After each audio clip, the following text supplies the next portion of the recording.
accalmie ci réew mi am na ñoo xam ne ñu ngi tiit ba tey ndax ñu ngi naan déjà est-ce que y aura pas de revirement sax laay wax venant du président de la République qui a décidé même de ne pas se présenter à l'élection et aussi si annoncé nañ ñu ne ñu Ousmane Sonko d'une manière définitive du bokk ci présidentielle yi.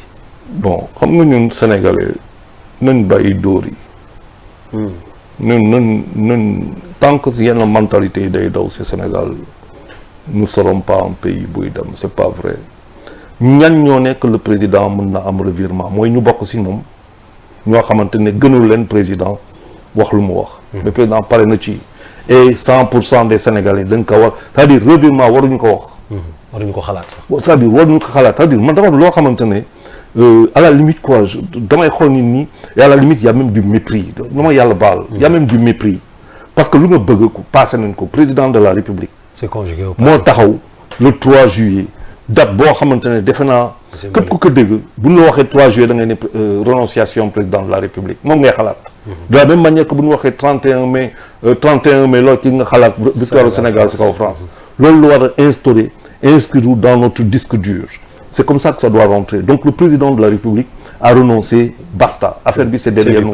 Que maintenant dans le camp présidentiel nit ñi di xeex parce que xamuñu est-ce que nañu ànd président kan lay joxoon et tout ça c'est le problème de la coalition Benno Bokk Yaakaar mais c'est aussi le problème des Sénégalais dans la mesure où joxoonu président mun na am intérêt pour yenn Sénégalais yi et même ñoo xamante ne ànduñu ak moom war na am intérêt. De l'autre côté ñu am quelqu'un comme Sonko lan moo fi xew tey boo defee benn décryptage de la situation de Sonko qui le 15 va être investi par son parti. Donc il y a une double lecture de cette affaire. Son parti l'investit pour une légitimité populaire maanaam sociale maanaam nit ñi Sonko nañ ko téye bëgg ko donc investiture boobu dans si biir waxtaan légitimité lay teg ci kaw table bi nga xool beneen situation bi mooy ci kaw loolu quand même il y a des décisions de justice donc dañuy intégrer leneen loo xamante ne ci wàllu légalité lay dëgg donc il y a mu am ñaari comme benn pièce mu am ñaari face benn bi légitime beneen bi légal wante ci kaw loolu face pièce bi te très difficile nga sànni ko mu ne dafay tomber ci digg bi taxaw benn phase la mën a jël wala beneen phase bi la mën a jël léegi nag si ñaari situation boobu c'est la situation globale du Sénégal c'est-à-dire pourquoi ñenn yi di tiit mooy que bu fekkente ne Sonko sa détermination ak Pastef c'est tel que ñun mënuñu def élection 2024 du am te ñun bokkuñu ci pour que mbokk boobu am lan la laaj est-ce que il faut que Macky dellu gannaaw ne ko ok parce que politique la nekk Sonko da ngay bokk bu fekkente ne Sonko da ngay bokk ci biir l'état du Sénégal n'est pas que politique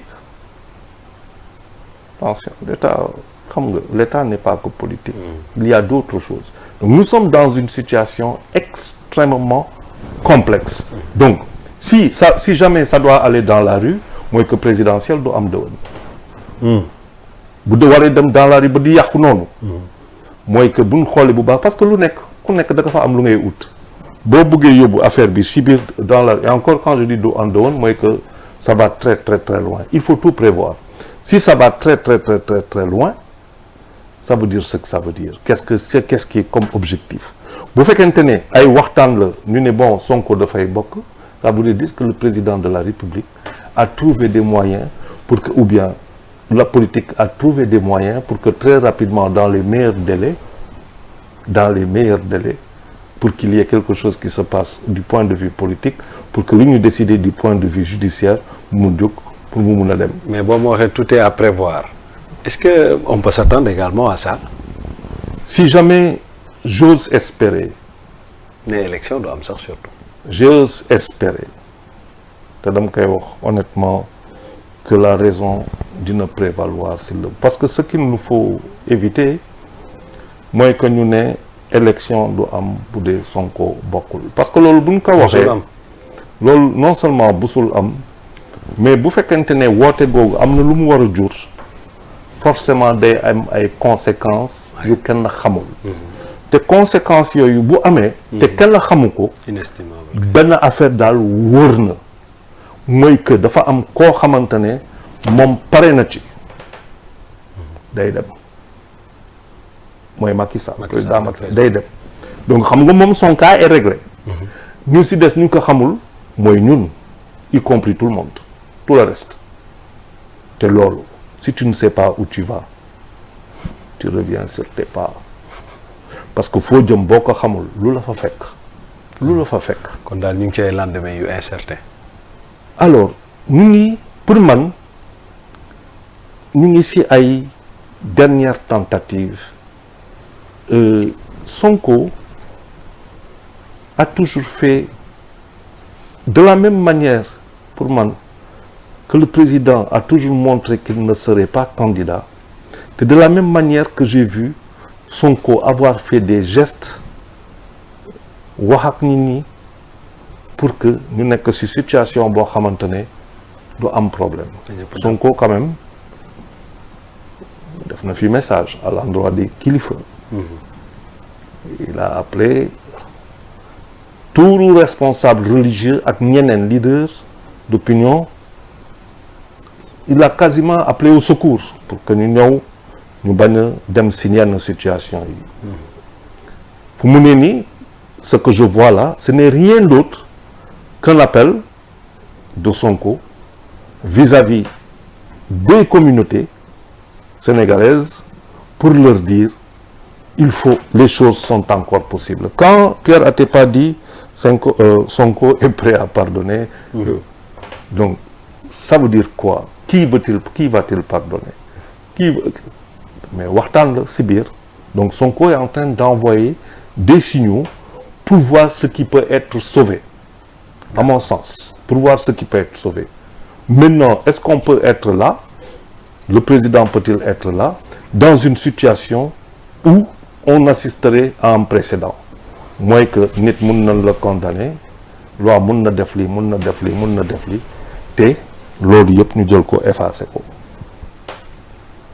Ça serait un précédent parce que si on va vers ça aussi, si jamais Sonko devient président, une possibilité, peut-être une vue de l'esprit, si on peut dire ça comme ça, mais si demain je suis face à lui, mais xam ngeen ce que ça veut dire? mais toog bi ñuy bëgg toog bi ñëpp di wax est-ce que loolu mën na nekk lu yomb vu instant bi ki déclaration bi mu def ak les déclarations bi mu def ndaxte hier même le président de la République quand il recevait les députés de Benno Bokk Yaakaar selon nos confrères de l'Observateur ñu ngi ci wax ne il a été interpellé sur la question à savoir Ousmane Sonko dañ koy investir le 15 il dit loolu mooy xanaa bëgg coow. waaw mooy bëgg bon. est-ce que toog boobu ñuy wax noonu est-ce que mën na nekk. C'est la première fois ñu nekk sur une situation comme celle-là et elle est possible parce qu'on a 77% de la population bu am moins de 35 chaque fois quand je parle bu may wax nii dañu fa ne de benn statistique lay sandi quand je le dis je m'adresse aux sociologues et particulièrement aux psychologues. C'est-à-dire quand on a dafa mel na géej nga toog devant la mer ngay gis vague bi di ñëw. di réfléchir. ngay gis vague bi di ñëw nga xam ne di nga compter 1 2 3 nga dem ba ne après la prochaine vague qui va venir elle va faire 2 mètres de hauteur et puis après la mer commence à monter tu dis la prochaine vague qui va venir elle va faire 10 mètres de hauteur quand la vague va faire 50 mètres de hauteur kan mooy toog kanamam quand je parle les gens tax ma ne faw ko ñu taxaw ñu wax Sénégal xam-xam la fi soxla tey ay nit yu ma gën a brillant fuuf yu ma ëpp compétence fuuf si ay fonctions yoo xamante ni ñu am ñoom ñoo war a toog ñu waxtaan quand je dis 77% dans un pays où les gens dans une tendance relativement plus équilibrée avec 40% de jeunes 60% de wala vice versa nga foog ne que lii dina fi am. Ce qu'on voit dehors xale yu bëri yu décédés ils ont quel âge? Ils n'ont pas 30 ans 40 ans. Maximum 30 ans. Maximum. Et la fourchette elle est comprise souvent entre les 12 ans et trucs.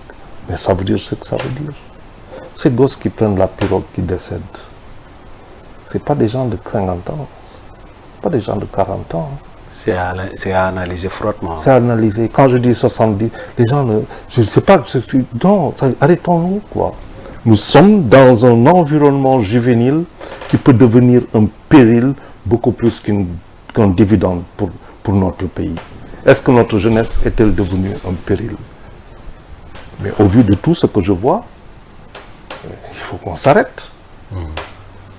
C'est poudre-l'eau. Allumette avec les xaar. Allumette avec les xaar. Et quand on fait de la politique, de la même manière que yaa ngi politique am jeunesse bi sa mu ànd ak yow, c'est le lendemain jeunesse bi sa ko looy dal. Parce que nag dama ne bu ñu toogul waxtaan suñu biir pour xool fu xam fu ñu jëm bu ñu yor fii déjà lu ñu yor déjà wax si liggéey mën a anticiper sur luy ñëw pour xam fu ñu jëm day këpp d'une manière ou d'une autre. C'est en fonction des situations, mais la vague te tombera dessus. Donc nañ liggéey. Mais le fait